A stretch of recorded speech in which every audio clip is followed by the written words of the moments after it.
ओम नमो शिवाय। ओम नमो शिवाय। ओम नमो शिवाय। ओम नमो शिवाय। ओम नमो शिवाय। ओम नमो शिवाय। ओम नमो शिवाय। ओम कलीं कृष्णाय नमो। ओम कलीं कृष्णाय नमो। ओम कलीं कृष्णाय नमो।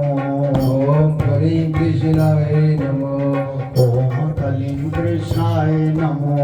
ओम कलीं कृष्णाय नमो। ओम नमो भगवते वासुदेवाय। ओम नमो भगवते वासुदेवाय। ओम नमो भगवते वासुदेवाय। ओम नमो भगवते वासुदेवाय। ओम नमो भगवते वासुदेवाय। ओम नमो भगवते वासुदेवाय। बोल सद्गुरुदेव महाराज की जय। बोल शंकर भगवान की जय। बोल सियापति रामचंद्र महाराज की जय। पवन सुत हनुमान की जय। बोल राधा कृष्ण भगवान की जय। बोल गीता माता की जय। सच्चियां जोता वाली माता ਤੁਹਾਡੀ ਸਦਾਈ ਜੈ। गुरु रूप सत्संग जी, आज माघ महात्म जी का 27वां अध्याय है। बड़े प्यार से सुनिएगा। भगवान कुछ नहीं चाहते। सबसे पहली बात, भगवान केवल भाव का भूखा है। उसको आपका भाव जो है उसको देखना है, उसके प्रति कितना समर्पित है। बाकी वो किसी काम की तरफ ध्यान नहीं देते। बोल शंकर भगवान की। आइए 27वां अध्याय शुरू करें। प्रेत कहने लगा कि हे पथिक, मैं इस समय तुम्हारे पास जो ये गंगा जल है मांगता हूं, क्योंकि मैंने इसका बहुत महत्व सुना है। मैंने इस पर्वत पर गंगा जल का बड़ा अद्भुत आश्चर्य देखा था, इसलिए वह जल मांगता हूं। क्योंकि मैं प्रेत योनि में अति दुखी हूं। एक ब्राह्मण अनधिकारी को यज्ञ कराकर ब्रह्म राक्षस हो गया। वह हमारे साथ 8 वर्ष तक रहा। उसके पुत्र ने उसकी अस्थियों को इकट्ठा करके गंगा में कणखर स्थान में गिरवा दिया। उसी समय वह राक्षस तब त्याग कर सदगति को प्राप्त हुआ। ये मैंने प्रत्यक्ष देखा, इसलिए मैंने तुमसे प्रार्थना की है। मैंने पहले जन्म में तीर्थ स्थानों में बड़े बड़े दान लिए थे, वो ब्राह्मण कह रहा है, और उनका प्रायश्चित नहीं किया करता था। कहने का भाव के कोई दान लेने का अधिकारी है तो उसको उसका प्रायश्चित भी करना चाहिए, यानी कि उसका नाम जितना भजन से वो उस दान लिए वो काट सकता है, उसको वो करते रहना चाहिए। इसी से कहता है मैंने प्रायश्चित नहीं किया। मैं हजारों वर्ष तक इस प्रेत योनि जिसमें अन्न और जल मिलना अति दुर्लभ है, दुख पा रहा हूं। इसीलिए कहते हैं कि जो ब्राह्मण दान लेने का अधिकारी है, दक्षिणा लेने का अधिकारी है, उसे उतना उसको तप देना पड़ता है।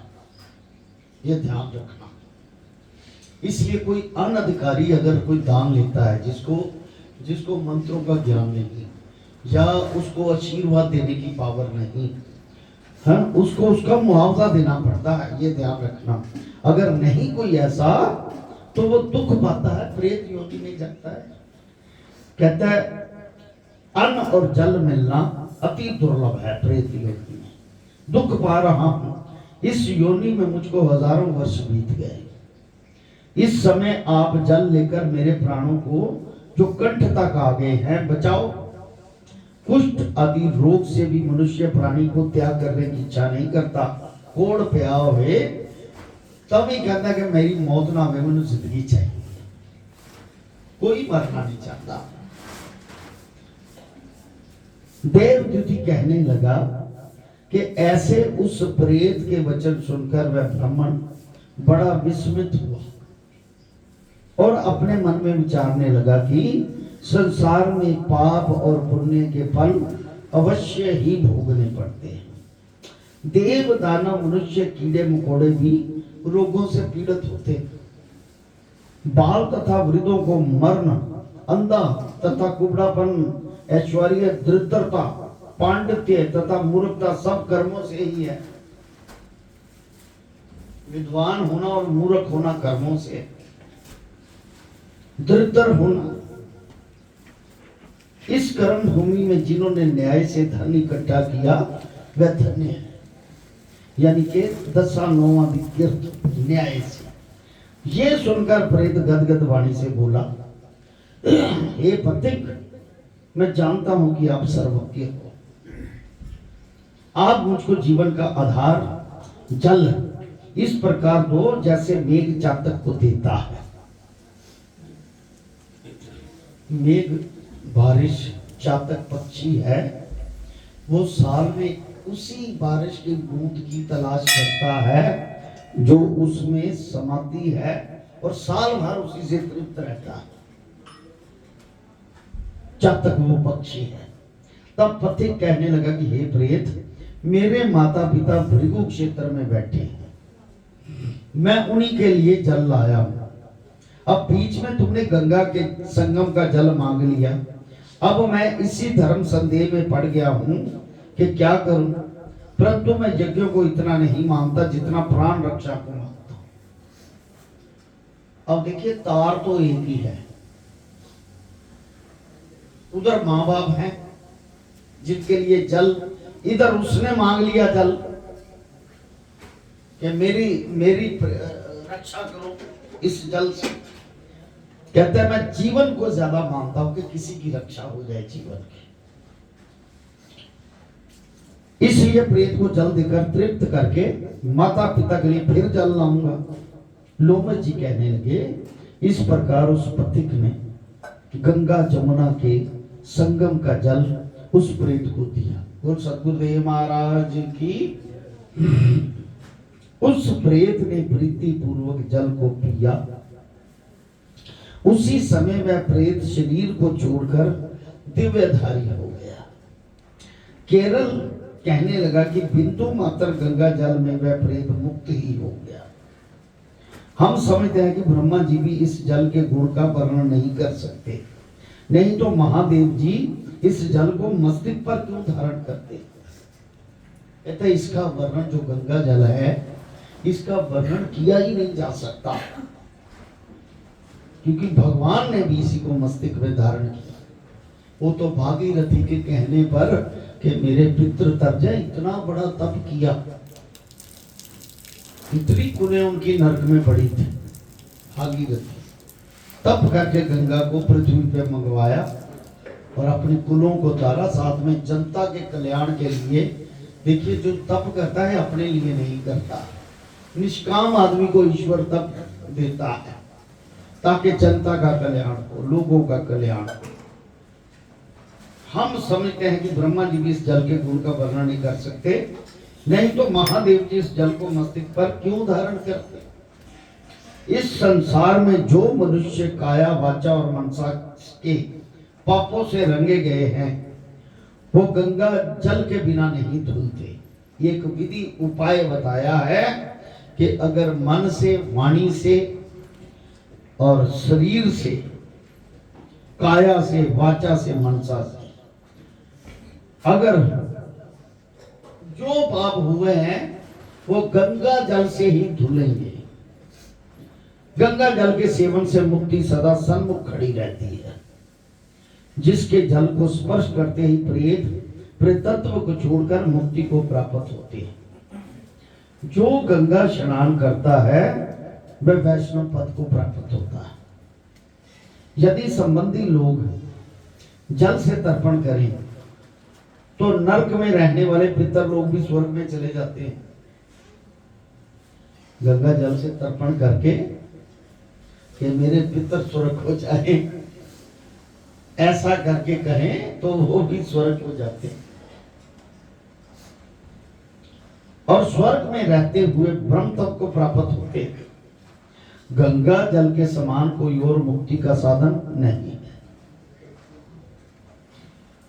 सियावर राम जय जय राम, सियावर राम जय जय राम, मेरे प्रभु राम जय जय राम, मेरे प्रभु राम जय जय राम, मेरे श्री राम जय जय राम, मेरे श्री राम जय जय राम, करो कल्याण सीताराम, करो कल्याण सीताराम। वे प्रेत वहां से चला गया और एक मास में जब माघ मास आया तो उसने सुने हुए प्रयाग महात्म के अनुसार गंगा जमुना के संगम पर स्नान करके पिशाच शरीर को धारण कर भक्ति पूर्वक नारायण की स्तुति करता हुआ वह द्रविड़ देश का राजा गंधर्वों से सेवित उत्तम विमान पर बैठकर इंद्रापुरी को गया। सो हे द्विज, ये इतिहास पापों का जल्दी ही नाश करता है। इससे धर्म का ज्ञान होता है। ये पुण्य यश तथा कीर्ति को बढ़ाने वाला है, ज्ञान और मोक्ष को देने वाला है। तुम भी सदगति को पाने के लिए प्रयाग चलो, वहां पर हम ऐसा स्नान करें जो देवताओं को दुर्लभ होता है। वो शंकर भगवान की वहां पर श्राप से पैदा हुआ पिशाच सब नाश को प्राप्त हो जाएगा। इस प्रकार लोमस जी के मुख से अमृतमय मधुर कथा को सुनकर मानो अमृत पीकर सब प्रसन्न हुए और पाप रूपी समुद्र से पार हुए। उन्हीं के साथ सब लोगों ने दक्षिण दिशा को प्रस्थान किया। बोल शंकर भगवान की जय, बोल सियापति रामचंद्र महाराज की जय। मतलब ऐसे ऐसे माघ महीने में स्नान के महत्व दिया है कि जो अवगत रूहे हैं, ध्यान देना बात, जितनी भी रूहों की गति नहीं हुई, चाहे आपके पितर हैं, चाहे कोई प्रेत में है, अगर उसका नाम लेकर गंगा जल साथ लेकर और प्रार्थना की जाए तो वो भी देव रूप बनकर आपको आशीर्वाद देकर अपना स्वर्ग सुख भोगेंगे।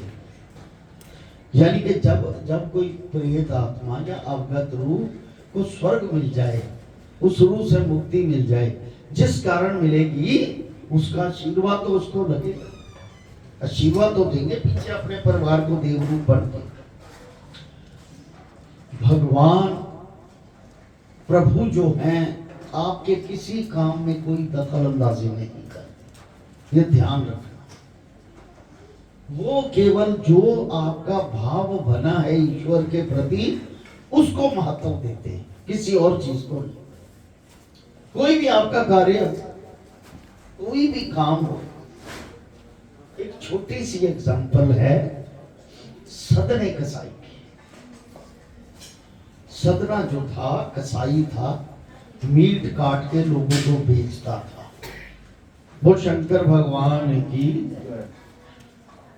1 किलो किसी ने लिया, 2 किलो लिया, और जब मीट देता था वो हरि का नाम लेता था। हरि हरि हरि, जय हरि, जय श्री हरि, बेचता था ऐसे मीट।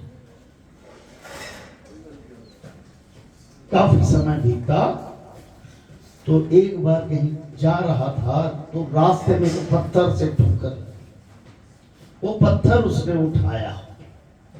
पत्थर बड़ा अद्भुत था। कहता चलो और कुछ नहीं तो इससे मीठी तोला करेंगे वजन करके। वो पत्थर साथ ले आया। अब वो क्योंकि वो अंदाजे से मीट देते थे तो वो पत्थर उसने एक साइड में रख के, दूसरी 1 किलो जिसको चाहिए मीट वही पत्थर रख के 1 किलो तोल के आइडिया से उसे दे दे। किसी को 2 किलो चाहिए तो वही पत्थर रखा वो 2 किलो मीट भी उसी का ही वजन कर दे, 5 किलो लिया तो वजन वही पत्थर उसका कर दे, ये बड़ी अलौकिक बात थी। ऐसे ऐसे धीरे धीरे सारे नगर में फैल गया कि एक ही पत्थर से 1 किलो भी वही तोलता है, 2 किलो भी वही और 5 किलो भी वही। लेकिन उसमें एक थी बात, श्री हरि, जय श्री हरि तोलते वक्त ये बोलता था 24 घंटे। कसाई था, देख लो भगवान केवल भाव देखते हैं और कुछ नहीं। तो ऐसे चलते चलते उस नगर में एक ब्राह्मण को पता चला कि ऐसा लौकिक पत्थर जी उस कसाई के पास है। उसे तोलता है 1 किलो भी वही, दो वो ब्राह्मण दूर से देखता रहा, क्योंकि उनको लगता है ना कि मीट शॉप है, वो परहेज करते हैं। वो देखता रहा कि वाकई 1 किलो से भी वही तोल रहा है, वही पत्थर से 2 किलो, वही से 5 किलो, जिसको जितना चाहिए एक ही पत्थर बराबर वजन कर देता है। अगर 5 किलो किसी ने लेना है तो उसी से ही 5 किलो का वजन हो जाए। वो कसाई को कहने लगा आके उसके पास, कहता है ऐसे करो, ये पत्थर जो है ठाकुर है, भगवान है, आपकी जगह जो है तामसी जगह है, इससे भगवान का अपमान होता है, ये पत्थर मुझे दे दो। ऐसा ब्राह्मण ने उसे बोला। तो मैं इसकी ठाकुर की पूजा किया करूंगा, इसको सम्मान दिया करूंगा। लेकिन सदना भी धार्मिक था, वो कहता है ले लीजिए, आप ले जाइए। वो पत्थर ब्राह्मण ले गए, उसका पूजा पाठ किया। ठाकुर जी थे वो, असल में ठाकुर जी ने दिए थे दर्शन उस सतने कसाई। तो ब्राह्मण को रात को स्वप्न में उन्होंने कहा ये पत्थर उसे वापस करके आओ, वो मेरा नाम 24 घंटे लेता है, उससे पत्थर मत लो, ये मत देखो कि ये सात्विक जगह है या फलानी जगह है। वो ब्राह्मण सुबह उठा, डर गया कि यार ये तो भगवान स्वयं मुझे ऐसा कह रहे हैं। वो पत्थर वापस उसको दे के आया कि ऐसे ऐसे ये प्रभु हैं, भगवान है, अब मुझे नहीं पता, मैं तो सात्विक और राजसी और तामसी कर्मों में सोचकर इसको लेके आया था कि ये जगह नहीं, पर भगवान तो आपके पास स्वयं आए चल के। कहने का भाव कि भगवान जो है केवल भाव के भूखे हैं, भाव के। भगवान को ये नहीं चाहिए कि आप क्या काम कर, उसको मतलब ही नहीं उससे, जो मर्जी करो, पर 24 घंटे उसका नाम लेने वाले को कल्याण करते हैं, केवल भाव देखते हैं प्रभु। ऐसे सदने का कसाई नहीं, शास्त्रों में आया कि वो 24 घंटे नाम लेता था और प्रभु का वो जो ठाकुर था उससे वजन तोल के दिया करता था।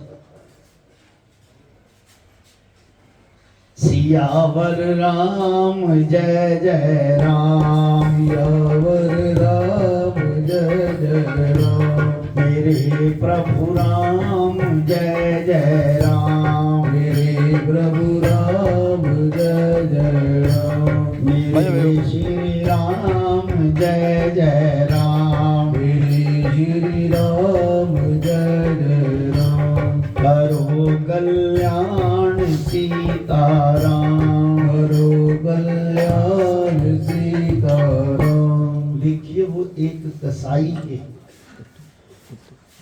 अगर वो नाम लेता उसको तार सकता है।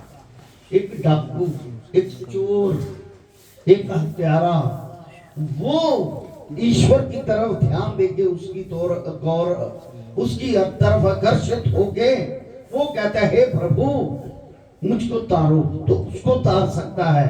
तो आप लोग तो इतने सालों से भजन कर रहे हो, क्या आपका कल्याण नहीं होगा? जिसका भाव सच्चा है और उसकी तरफ ध्यान है, उसका कल्याण ही कल्याण। बोल शंकर भगवान की। आइए 28वां अध्याय आखिर में वशिष्ठ जी कहने लगे कि हे राजा दलीप, बहुत से जन समूह सहित अछूत सरोवर में स्नान करके सुख पूर्वक मोक्ष को प्राप्त हो गए। तब लोम जी कहने लगे, संसार रूपी तीर्थ राजा को सब श्रद्धा पूर्वक देखो, यहाँ पर 33 करोड़ देवता आकर आनंद पूर्वक रहते हैं। ये अक्षय वट है जिसकी जड़ें पताल तक गई हैं, और मारकंडे ऋषि परले के समय जिस भगवान के मुख में रहते हैं। मारकंडे जो ऋषि हैं जिन्होंने कई मंत्र आजाद किए और अपनी उम्र जो उसकी थी भगवान को दिव्य वर्ष दे दी। भगवान ने उसे दिव्य वर्ष आयु दी है। और वो मारकंडे ऋषि परले के समय मरने के बाद मोक्ष के बाद भगवान के ही मुख में रहते हैं। वह भगवान इसी अक्षय वट का आश्रय लेते हैं। यहां शिव जी की प्रिय भक्ति भागीरथी है जिसकी सिद्ध लोग सेवा करते हैं। ये गंगा स्वर्ग के हेतु पताका है, झंडा है, स्वर्ग का झंडा है गंगा। इसलिए गंगा का स्नान, गंगा जल का स्नान स्वर्ग का हेतु है, झंडा है। आपने गंगा स्नान किया है, इसका जल पीने मात्र से ही मनुष्य मुक्त हो जाता है। कितनी बड़ी बात है। इसका मन शुद्ध हो, पारदर्शी मन हो, ईश्वर के प्रति समर्पित हो, तो जल लेकर हे गंगे माँ, हे ईश्वर मुझे मुक्त कर दो, सिर्फ इतना ही कहो, आपकी मुक्ति हो जाए, आप निर्लेप हो जाएंगे, मुक्ति मिल जाती है। कहने का भाव केवल जल पीने मात्र से मनुष्य मुक्त हो जाता है। हे मुनि, सभी प्राणी इस नदी को यमुना से मिली हुई पाते हैं। इसका संगम बड़े पुण्य से प्राप्त होता है। इसके स्नान से जन्म मृत्यु रूपी दावानल से कोई नहीं पाता, परंतु ज्ञान प्राप्त करके मुक्त होता है। देखिए फिर बात आ गई ना कि गंगा जल पीने से ऐसे मुक्ति नहीं, सिर्फ उसका ध्यान ज्ञान ये प्राप्त हो जाए कि मैं ईश्वर का हूं, ईश्वर मेरा। ये बात ध्यान में जरूर, चाहे कोई चोर है, डाकू है, चाहे सतना कसाई ही क्यों नहीं था, केवल ध्यान मात्र से अपना निश्चल चेता उसकी तरफ करके फिर ऐसी बात कहे तो उसका मोक्ष हो जाता है। कितनी बड़ी बात उन्होंने कही कि हमें अपनी ध्यान अवस्था ईश्वर के चरणों में ही रहनी चाहिए। यहां पर स्नान करने से सभी प्राणी बिना ज्ञान के भी मुक्त हो जाते हैं। इसलिए ब्रह्मा जी ने यहां यज्ञ करने की इच्छा की थी। इसी संगम में भगवान विष्णु ने स्त्री प्राप्ति की इच्छा से स्नान करके लक्ष्मी जी को प्राप्त किया था। भगवान विष्णु ने भी इच्छा रखी थी तो लक्ष्मी को प्राप्त किया। सियावर राम जय जय राम, सियावर राम जय जय राम, मेरे प्रभु राम जय जय राम, मेरे प्रभु राम जय जय राम, मेरे श्री राम जय जय राम, मेरे श्री राम जय जय राम। वो शंकर भगवान की जय। देखिए बात एक ही है, आदमी पारदर्शी हो जाए, ट्रांसपेरेंट, अंदर से और बाहर से, जैसा बाहर है वैसा अंदर दिखे। हमें डिप्रेशन क्यों होता है पता है?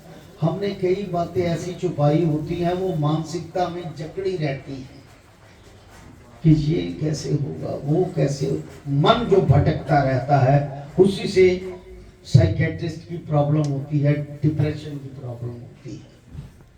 मानसिकता की प्रॉब्लम होगी तो कई तरह के रोग अंदर लग गए। अब इससे बचने के लिए एक ही उपाय है, आदमी अंतर्मुखी और बाहरमुखी एक जैसा हो जाए और ईश्वर के चरणों में ध्यान दे तो किसी चीज का डिप्रेशन नहीं।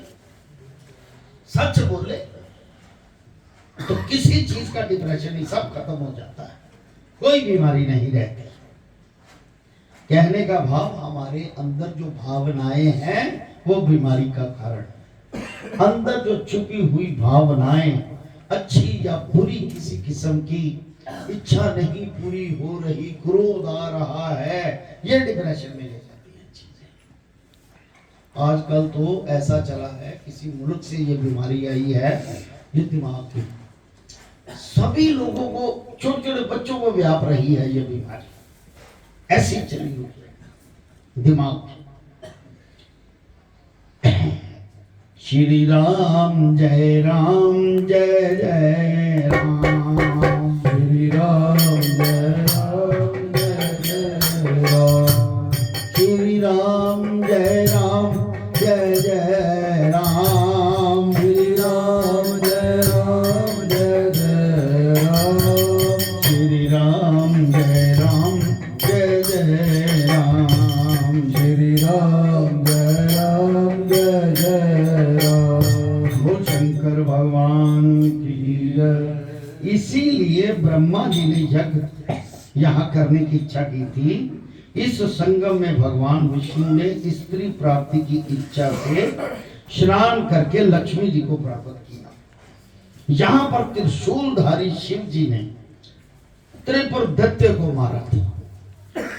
और प्राचीन काल में उर्वशी स्वर्ग से गिरी थी तथा स्वर्ग पाने की इच्छा से यहीं पर स्नान करने से नहुल कुल के घर, राजा यजाति के घर वंशधर पुत्र प्राप्त किया। यहाँ पर इंद्र ने प्राचीन काल में धन की इच्छा से स्नान किया था और माया से कुबेर के सब धन को प्राप्त किया। प्राचीन काल में नारायण तथा नर ने हजारों वर्ष तक प्रयाग में निराहार रहकर, ये नर और नारायण जानते हैं कौन है? भगवान कृष्ण और भगवान अर्जुन। पीछे इतना तप किया उन्होंने, हजारों वर्ष तक प्रयाग में निराहार, बिना कुछ खाए पिए उत्तम धर्म को प्राप्त किया था।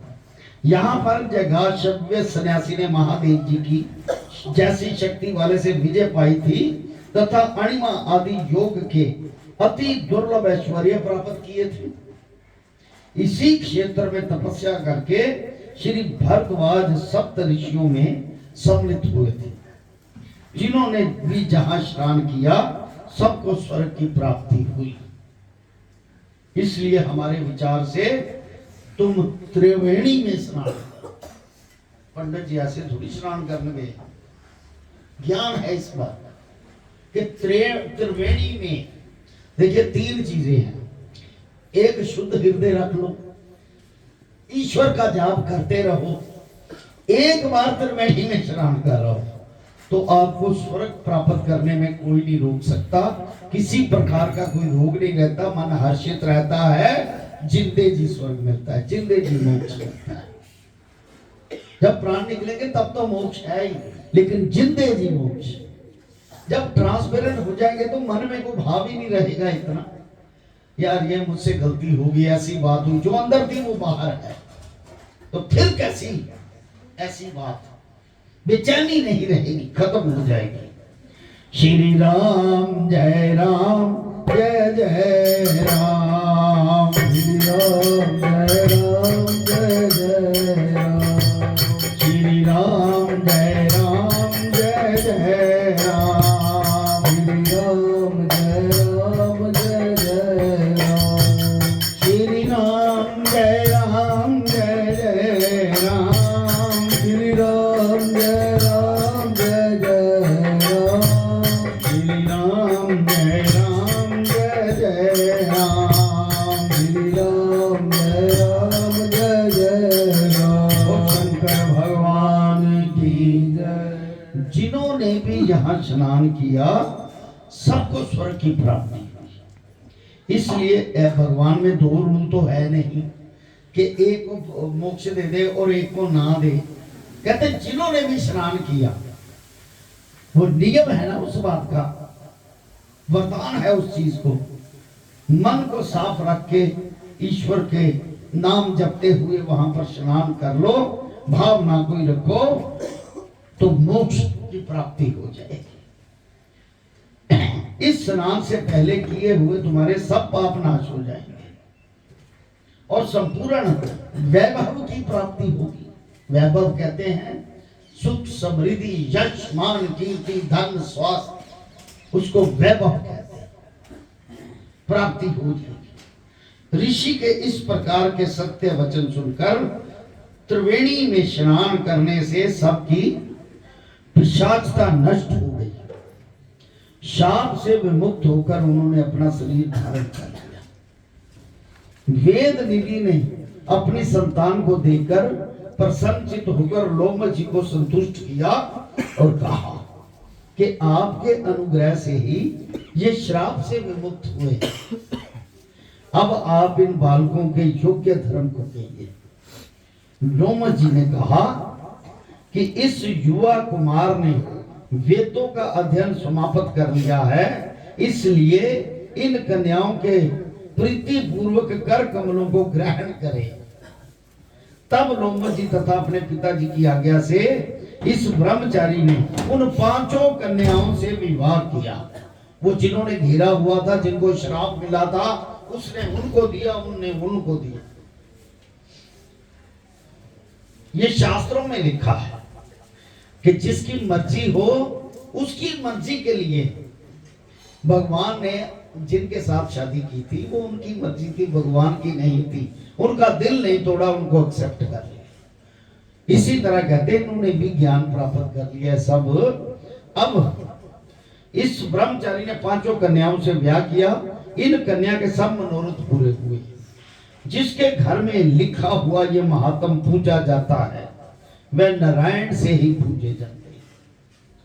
पुष्कर तीर्थ में, प्रयाग में, गंगा सागर में और किसी देव मंदिर में, यानी कि देवालय में, जैसे ये शिवालय है, देवालय है, हमारा मंदिर भी, और कुरुक्षेत्र में तथा विशेष करके काशी में इसका पाठ अवश्य करना चाहिए। पुष्कर तीर्थ में ग्रहण के अवसर पर इसके पाठ का दुगना फल मिलता है और मरने पर वैष्णव पद को प्राप्त होता है, यानी कि ब्रह्म पद को प्राप्त होता है। तो शंकर भगवान की माघ व्रत उद्यापन विधि, अगर ये व्रत रखना है तो उसकी उद्यापन विधि क्या है? माघ मास में पूर्णिमा को प्रातःकाल गंगा, यमुना, सरस्वती के संगम में अथवा किसी भी नदी में स्नान करके एवं पवित्र होकर उस क्षेत्र में एक मंडप बनाकर उसमें भगवान विष्णु की स्थापना करें। ब्राह्मण को बुलाकर गौरी शंकर, गौरी गणेश तथा नवग्रह की स्थापना करके सत्य नारायण भगवान का पूजन करें तथा कथा श्रवण करें। ये सब कुछ इस मंदिर में हुआ है।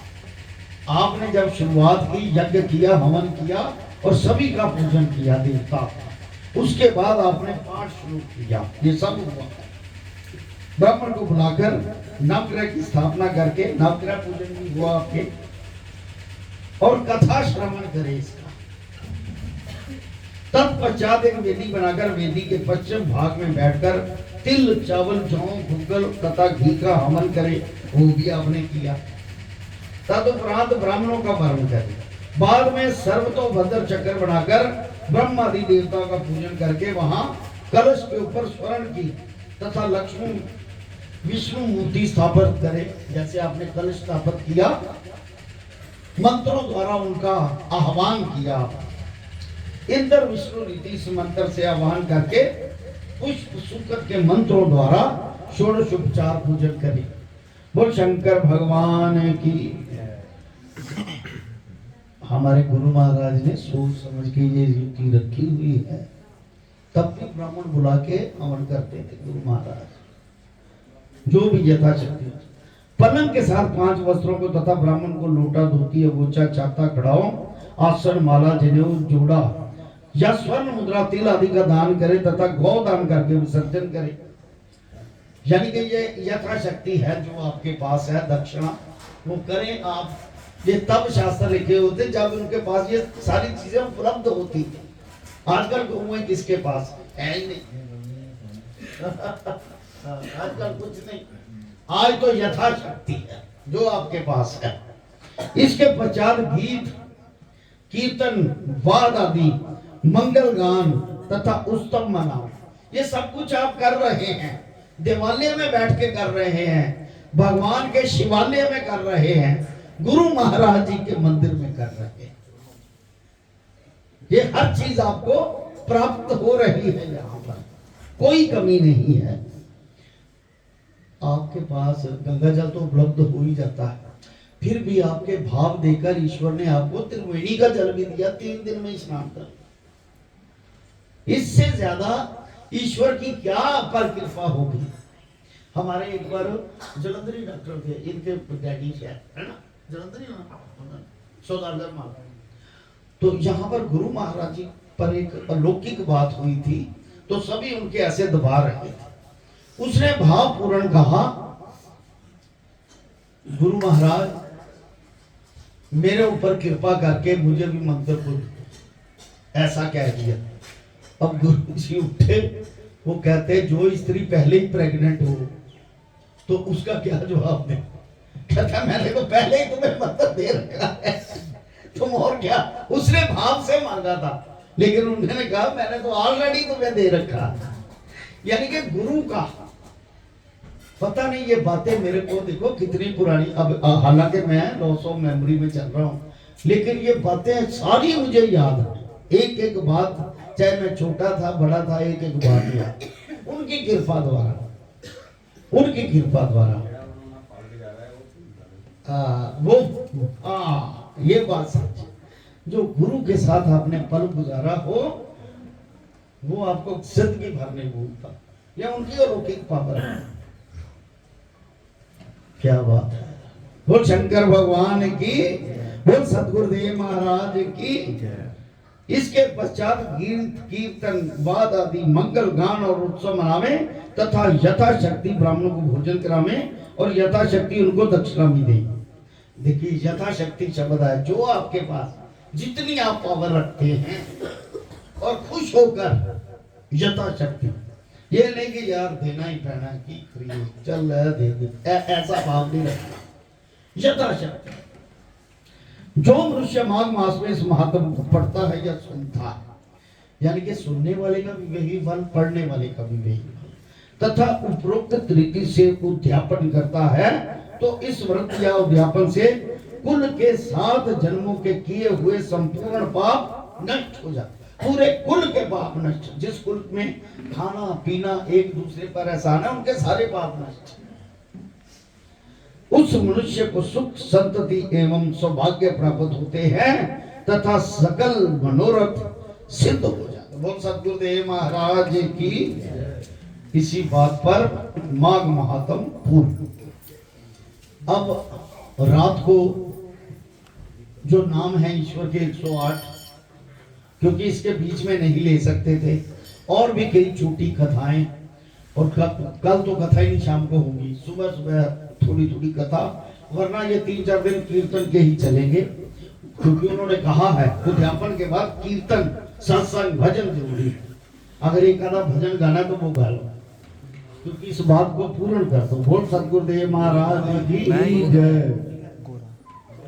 ओम नमो शिवाय, हरि ओम नमो शिवाय, ओम नमो शिवाय, हरि ओम नमो शिवाय, ओम नमो शिवाय, हरि ओम नमो शिवाय, ओम नमो शिवाय, हरि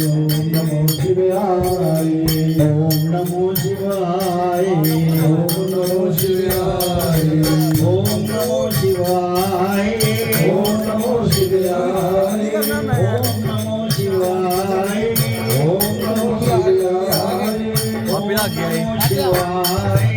ओम नमो शिवाय, ओम नमो शिवाय, ओम नमो शिवाय, ओम कली कृष्णाय नमो, ओम हरे कृष्णाय नमो, ओम कली कृष्णाय नमो, ओम हरे कृष्णाय नमो, ओम नमो भगवते वासुदेवाय, ओम नमो भगवते वासुदेवाय, ओम नमो भगवते वासुदेवाय, ओम नमो भगवते वासुदेवाय। ओम सद्गुरुदेव महाराज की जय।